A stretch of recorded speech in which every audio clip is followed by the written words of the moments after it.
Assalamualaikum warahmatullahi wabarakatuh. Selamat pagi dan salam sukses untuk kita semua. Bella Nanda, jangan lupa bahagia dan selalu sholat duha ya Nanda. Kembali lagi pada tema 4C, subtema 1, hewan dan tumbuhan di lingkungan rumah. Nah, pada kali ini kita akan belajar mata pelajaran ilmu pengetahuan sosial. Nah, tujuan pembelajaran kita pada hari ini yaitu yang pertama, peserta didik mampu menjelaskan informasi dari bacaan yang disajikan. Yang kedua, peserta didik mampu mengidentifikasi perbedaan atau karakteristik bentang alam berupa dataran tinggi, dataran rendah, dan daerah pantai. Nah, coba Anda perhatikan di sini ada Bunda tampilkan ada 3 gambar. Nah, ini persawahan, kemudian ini di pantai ya, menjemur ikan di tepi pantai. Kemudian ini ada kebun teh. Nah, silakan Anda perhatikan, amati dulu ketiga gambar ini. Oke, baiklah. Nah, ini dataran rendah adalah hamparan luas tanah dengan tingkat ketinggian yang diukur dari permukaan laut adalah relatif rendah sampai dengan 200 meter di atas permukaan laut. Suhu udara di dataran rendah khususnya untuk wilayah Indonesia berkisar antara 23 derajat Celcius sampai dengan 28 derajat Celcius sepanjang tahun. Dataran rendah merupakan wilayah yang sering dijadikan sebagai tempat tinggal bagi sebagian masyarakat Indonesia. Karena suhu di dataran rendah ini cukup nyaman karena tidak terlalu dingin seperti di dataran tinggi dan tidak pula terlalu panas seperti di daerah pesisir pantai.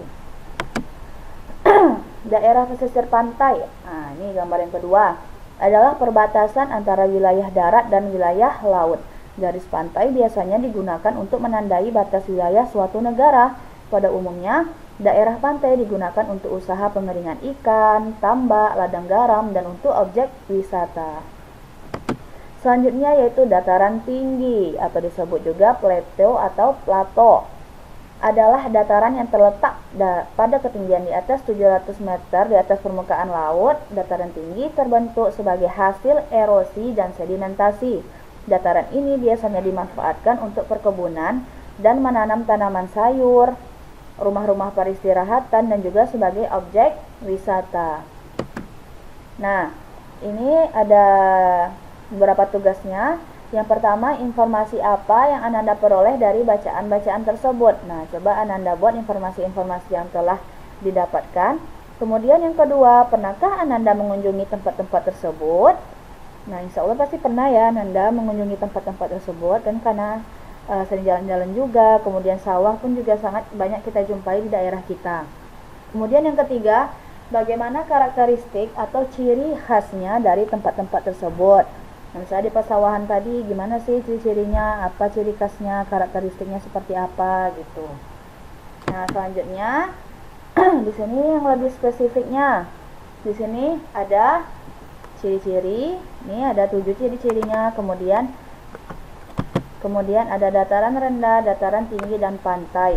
Nah, di sini misalnya yang pertama nama tempat. Nah, misalnya apa nama tempat di dataran rendah itu? Nah, coba Ananda buat di dataran tinggi pun apa nama tempatnya yang pernah Ananda kunjungi. Kemudian daerah pantai. Kemudian bagaimana suhu udaranya.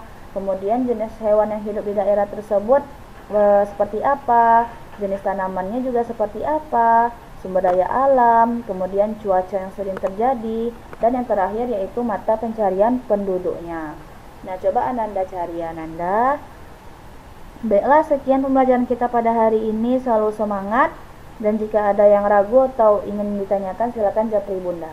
Assalamualaikum warahmatullahi wabarakatuh.